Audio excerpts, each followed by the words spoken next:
2014년 봄 경남 김해에선 한 아버지가 애타게 딸을 찾고 있었습니다.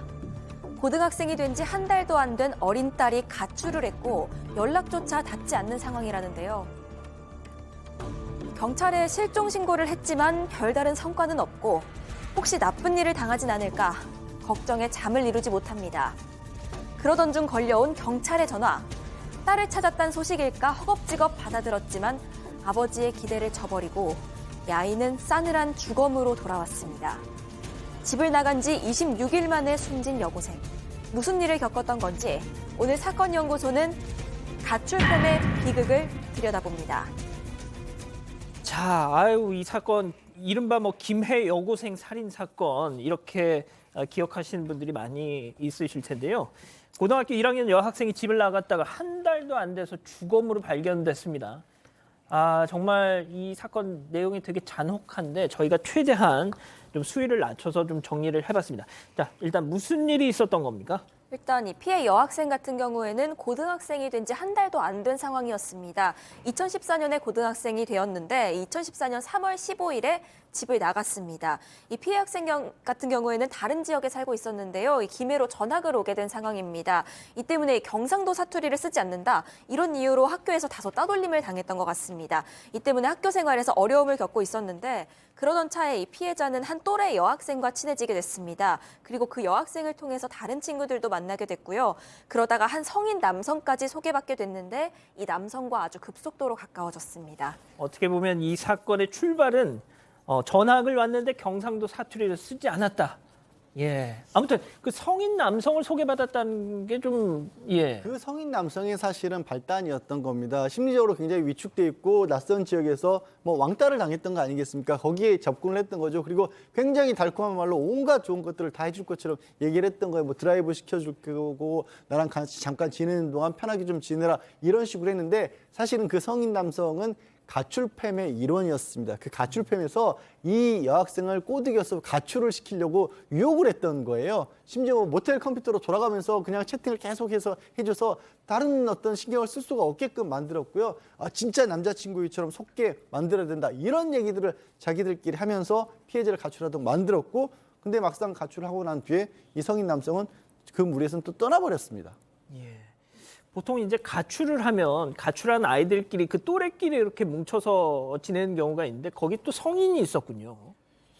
옛날에는 이제 주로 또래들이 있었는데 요즘에 가끔씩 보면 이 성인들이 거기에 들어와 가지고 여러 가지 어떤 상황을 조정하는 그런 경우들이 있습니다. 이 가출팸 같은 경우는 이 피해자 윤양이 이제 이 미성년자 여학생들이잖아요. 근데 거기에 이제 성인 남성들이 같이 이제 포함이 돼 있는 그런 형태인데 예, 중간에 아무래도 이제 사람이 이제 인원이 추가되거나 나가기도 하지만 실제로는 구성이라고 하는 것이 성인 남성 플러스 미성년자 여학생. 그래서 여자아이들은 전부 다 미성년자고요. 그 안에는 심지어 이제 중학생까지 섞여 있었다라고 하는데 그래서 이제 이 주 가해자가 누구냐면 바로 이 미성년자 아이 중에서 한 명. 그리고 이 여학생의 그 선배인 성인 남성 허모 씨가 바로 이 주 가해자였다는 거죠. 그러니까 이 허 씨를 중심으로 해가지고 이 중학교 선후배 무린 성인 남성들이 미성년자 여자 아이들을 갖다 데리고 있는 그런 형식을 취하고 있었다는 거죠. 백 변호사님, 보통 이런 상황에서는 그 미성년 여자 아이들을 이용해서 돈을 벌죠. 네, 맞습니다. 역시 마찬가지고요. 지금 지적하셨던 것처럼 그냥 미성년자 여자 아이들을 보호하려고 데리고 있었던 게 아니고 본인들의 돈벌이에 활용을 했습니다. 이 아이들을 성매매를 시켰던 건데요. 사실 성년 남성들이 미성년 여자아이들을 신체적으로나 정신적으로나 완전하게 지배할 수 있지 않겠습니까? 예. 그래서 지금 말씀드렸던 것처럼 성매매 알선을 시키면서 이제 일단 채팅방 같은 걸 개설해서 성매수할 남성을 찾는데 거기서 좀 특이한 조건들을 봅니다. 시간당 15만 원, 젊은 남성 안 됨. 그리고 30대 이상 남성만 가능 이런 조건을 내걸어서 이 아이들을 성매매 내몰게 된 겁니다. 양 변호사님, 방금 그 얘기가 무슨 뜻인가요? 이 성인 남성들이 그런 식으로 성매매 알선하고 강요했던 경험이 많았는데 그런 일을 하다 보니까 젊은 남성들 같은 경우 사실 미성년자를 상대로 성매매를 한다는 것 자체가 그 남성들도 정상인 남성들은 아니잖아요. 예, 예. 그러다 보니까 뭔가 문제가 생길 때가 있는데 젊은 남성들은 제압하기가 쉽지가 않았다라는 그걸 경험으로 또 배웠다고 해야 될까요? 그런 이유 때문에 30세 이상만 모았다고 하고요. 그렇게 만나서 피해자에게 하루에 3번 정도, 많게는 8번까지 조건 만남을 강요를 했다. 당연히 말 듣지 않은 폭력을 행사해서 강제로 일을 시켰고요. 뭐 가출팸 들어간 뒤로 피해자 먹지도 자지도 제대로 못했다고 합니다. 자, 뭐가 됐든 딸이 여기 끌려가가지고 집에 안 들어오고 있는 거잖아요. 당연히 부모님 입장에서는 아유, 얘 어디 간 거야 하면서 경찰에 신고했겠죠. 네, 피해자 아버지도 실종 신고를 했습니다. 그런데 이 사실을 가해자 무리가 알아차린 겁니다. 이 때문에 이 수사가 들어올까 봐 걱정이 됐는지 이 피해자가 집을 나온 지 약 2주 만이었는데요. 3월 29일에 이 피해자를 잠시 집으로 돌려보내주기로 합니다. 대신에 그냥 보내주는 건 아니었고요. 성매매 강요, 폭행 이런 피해 사실을 절대 알리지 않고 단순 가출이었다고 부모님에게 말하는 그런 조건으로 집에 보내주기로 합니다. 그날이 비 오는 밤이었는데 차로 태우고 피해자 집 근처까지 데려다 준 다음에 길에다 버리고 갔다고 합니다. 이 피해자 아버지가 당시에 집에 왔던 피해자의 모습을 그대로 기억을 하고 계셨는데요. 이 딸이 활발하고 밝은 아이였는데 굉장히 어두워졌고 옷에는 담배 냄새가 절여져 있었다. 이렇게 기억을 했습니다. 결국 이 피해자는 아버지에게 피해 사실을 털어놓게 됐습니다. 어허. 그래서 이 아버지랑 같이 다음날 교회만 들렀다가 경찰서에 같이 가서 얘기를 하기로 했습니다. 그런데 이 가해자 무리가 피해자가 다니는 교회까지도 알고 있었던 건데요. 네. 이 교회로 피해자 친구인 척 찾아와서 안까지 들어와서 주변의 의심을 전혀 받지 않고 피해자를 데리고 다시 머물던 모텔로 데리고 가버립니다. 경찰 신고를 하러 가기 직전에 얘네들이 교회를 와가지고 납치를 했어요, 사실상. 제가 이 사건 발생할 때 그때 당시 사건 반장에서 얘기했던 기억이 납니다. 정말 예. 너무 안타까웠었는데 이제 아버지 입장에서도 딸과 교회에 함께 가면 교회는 안전한 곳이라고 생각을 하죠. 근데 이제 교회 예배하는 곳이 이제 성년부하고 고등부하고 예배하는 곳이 달랐다고 합니다. 그러니까 아버지도 여기에 설마 그 무리들이 찾아오라고 생각 못했던 것 같은데요. 그러니까 정말 잠시 딸하고 떨어져 있는 사이에 딸을 데리고 나간 겁니다. 그러니까 이 가해 일당 같은 경우 그 뒤에 정말 더 심한 무차별 구타와 괴롭힘을 시작을 했는데요. 누가 얼마나 때렸는지 기억을 못할 정도의 수준이었다고 하니까 저희가 차마 그 정도를 설명드리지 않아도 될 것 같습니다. 심지어 이들은 냉면 그릇에 소주 2병을 부어서 전부 이 아이에게 마시게 하고 토하니까 또 토사물을 핥아먹게까지 시켰다고 하고요. 너무 아프다고 맞아서 물을 좀 끼얹어 달라고 이제 피해자가 얘기를 하니까 커피포트에 물을 끓여서 팔팔 끓는 물로 이 아이에게 저렇게 물을 뿌렸다고 합니다. 그리고 그때 당시 함께 있었던 또 여자 미성년 아이들 있지 않겠습니까? 예. 그 여자 미성년 아이들에게도 너희들도 함께 이 애한테 끓는 물을 뿌려라고 해서 동참시키기까지 했다고 합니다. 제가 다시 처음부터 끝까지 좀 정리를 해드릴게요. 자, 범인이 다 해서 7명입니다. 그중에 4명이 또래 10대 여학생들이었죠. 이 피해자 윤양에게 의도적으로 접근해서 환심을 산 뒤 가출을 유도합니다. 가출팸을 만들어서 거기서 모텔 같은 데를 전전하면서 집단 생활을 하죠. 성매매 강요했습니다. 자, 그리고 철저한 감시 속에 통제 생활을 하죠. 하지만 아버지의 실종 신고가 있었고 그러자 입단속을 시킨 뒤에 집으로 돌려보냈습니다. 하지만 아버님이 딸에게 무슨 문제가 있다는 걸 눈치를 채고 경찰에 신고를 하려고 하자 말씀드렸다시피 교회로 찾아와서 이 아이를 다시 납치해가죠. 자, 그 이후로 그야말로 고문을 했습니다. 고문. 예? 야, 교수님. 이 사건을 예전에 그 권일용 교수, 그분이 뭐 코멘트를 하신 적이 있는데 진짜 그 무슨 조폭 범죄 조직에서도 볼 수 없었던 학대, 고문을 했다. 정말 상상을 초월했다라고 그분도 막 혀를 내두르시더라고요. 그러니까 이런 경우는 이제 결국 피해자가 죽어야 끝납니다. 그리고 이제 너무나 그 조직 내에서 가혹 행위를 계속 하다 보면 거의 마비가 돼 버리는 거죠. 자기가 하고 있는 이런 것들이 얼마나 잔혹한지를 갖다가 모르는 거예요.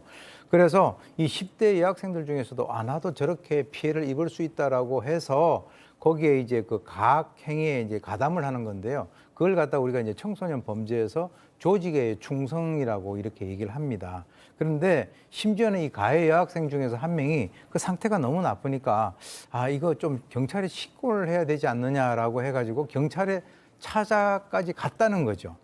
찾아갔는데 이제 결국은 자기도 이 성매매를 했기 때문에 혹시 처벌을 받을 수도 있다라고 하는 그 얘기를 듣고 글쎄요, 이 신고를 포기를 하고 범행에 또다시 가담을 했다라고 하는데 글쎄요, 이 피해를 가하고 피해를 당하다 보면 나중에 누가 피해자인지 가해자인지 그야말로 역할이 혼재돼 가지고 아주 뒤죽박죽이 되는 그런 상황이 된 것입니다. 양 변호사님, 결국 이 피해자 윤양은 사망을 했습니다. 저는 이게 이 사건이요. 인간이라는 동물이 얼마나 잔인해질 수 있는지를 그냥 보여주는 사건 같아요. 이 사망하게 된 그날도 어떤 일이 있었냐면 피해자를 차에 태우고 돌아다니다가 이런 질문을 했다라는 거예요. 너 이러다가 죽으면 우리 중에 누구 같이 저승으로 데려갈래? 이런 질문을 했다라는 거죠. 그래서 피해자가 또 대답 안 하면 맞으니까 그 중에 한 명을 얘기를 했다라는 거예요. 얘기했더니 그 한 명 얘기한 사람이 나를 데려간다고 하면서 주먹으로과 구두로 때렸고요. 그렇게 맞고 나서 이번엔 다른 사람 이름 데려가 그랬더니 또 한 사람 이름을 댔더니 차 안에 보도블럭이 있었답니다. 그걸로 폭행을 했고 그렇게 버려진 상태로 그날 밤 자정 무렵에 웅크린 채로 시신으로 발견됐습니다. 사인은 탈수와 쇼크사였습니다. 이게 불과 한 달 전 가출할 때만 해도요. 아무런 지병도 없었고 아무런 수술도 하지 않았던 건강한 여고생이었는데 한 달 만에 그렇게 죽어버린 겁니다. 자, 증거를 없애기 위한 가장 확실한 방법, 시신을 인멸하는 겁니다. 저도 이거 설명을 드리기조차 저도 지금 너무 끔찍한데요. 그러니까 아까 이 고문하고 이 피해 아이가 사망한 그 과정도 너무너무 끔찍하지만 그 이후도 그렇습니다. 일단 피해자가 숨지니까 피해자의 시신을 트렁크에 싣고 창녕군에 있는 한 과수원으로 갑니다. 거기에서 이제 삽과 곡괭이로 이제 땅을 파고 시신을 매장을 하는데 피해자가 저렇게 발견이 되면 신원 확인이 되잖아요. 그러니까 신원 확인을 하지 못하게 이제 미리 준비한 휘발유로 불까지 시신에 붙였고요. 예. 그리고 발견될까봐 또 시멘트까지 부은 뒤에 흙으로 덮었습니다. 그래서 실제로 피해자의 시신이 발견됐을 때 얼굴이 그을려서 형체도 사실 알아보기 좀 어려운 정도였다고 합니다. 저희가 최대한 조금 수위를 좀 조절해서 말씀을 드리고 있는데도 어쩔 수 없습니다. 이 상황 자체가 딱 뭐 그렇다 보니까 그래도 저희가 노력하고 있다는 것만 좀 이해해 주십시오. 어떻게 해서 이게 규명이 된 거죠? 이게 드러난 피해자가 발견이 돼서는 아니었고요. 자수한 건 당연히 더 아니었습니다. 이게 이 피해자를 살해한 지 불과 열흘 만에 또 다른 남성을 살해를 한 겁니다.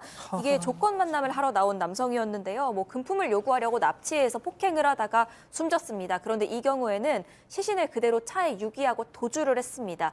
이 때문에 경찰 수사 결과 4시간 만에 붙잡히게 됐고요. 여죄를 밝히려다가 윤양을 살해한 사실까지도 드러나게 된 겁니다. 이렇게 모든 사실이 밝혀지니까 수사 과정과 재판에서 이 가해자 무리는 서로에게 책임을 떠넘겼습니다. 우선 미성년자인 여학생들이 있었잖아요. 이들은 예. 자신도 피해자라고 주장을 했습니다.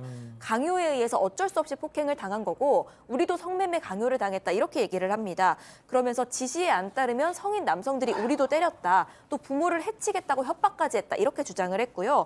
이 반면에 성인 남성들은 오히려 우리보다 여자애들이 더 많이 때렸다 이렇게 주장을 하기도 했습니다. 또래 여자애들은 우리가 이렇게 안 하면 저 성인 남성들이 우리를 못 살게 굴어서 어쩔 수 없이 그렇게 했어요. 이 성인 남성들은 아니에요. 저 동갑내기 쟤네 또래 애들이 더 저희보다 많이 때렸어요. 학대했어요. 교수님께 제가 말미에 다시 여쭤보겠고요. 자, 양 변호사님. 어떤 법의 처분을 받았습니까? 성인 남자들 중 2명은 무기징역이었고 1명은 징역 35년 선고를 했고요. 이 미성년자인 여학생들도 죄질이 결코 가볍지가 않죠. 중학생들은 장기 7년, 중학생이 아닌 미성년자들은 장기 9년형의 각각 소년법에 따른 처벌이지만 무겁게 처벌을 받았습니다. 이게 참 이미 나왔어요, 교수님. 예, 쟤네들. 예? 그렇습니다. 저도 이제 사건 반장 보고 있을 겁니다. 어떤 사건을 분석하면서 도중에 포기한 사건이 하나 있는데요. 일본에서 발생됐던 이와 상당히 유사한 사건입니다. 근데 이제 일단 이 여학생들이 저 사람이 시켜서 그랬어요. 우리도 피해자예요. 이렇게 얘기를 하지만 실제로 이제 이 스탠포드 대학에 있는 교도소 실험이라든가 예일대에 있는 스테니 밀그램 실험 이런 걸 통해서 보면 어떤 명령에 따라서 잔혹 행위를 갖다가 할 수 있다라고 하는 것이 인간의 본성이다 이렇게 얘기는 하고 있습니다만 사실은 그거하고는 아주 이렇게 정확하게 부합되는 것은 아니고요. 여기 있는 사람들은 지금은 다시 나와서 어떻게 생활하고 있는지는 모르겠지만 적어도 그 상황에서는 전부 다 하나하나 모두가 악마였었다. 이렇게 보입니다. 예, 알겠습니다. 정말 너무 가슴이 아프고 믿기지가 않습니다. 오늘 사건 연구소 이렇게 정리하고요. 아직 안 끝났습니다. 이거 눌러주세요.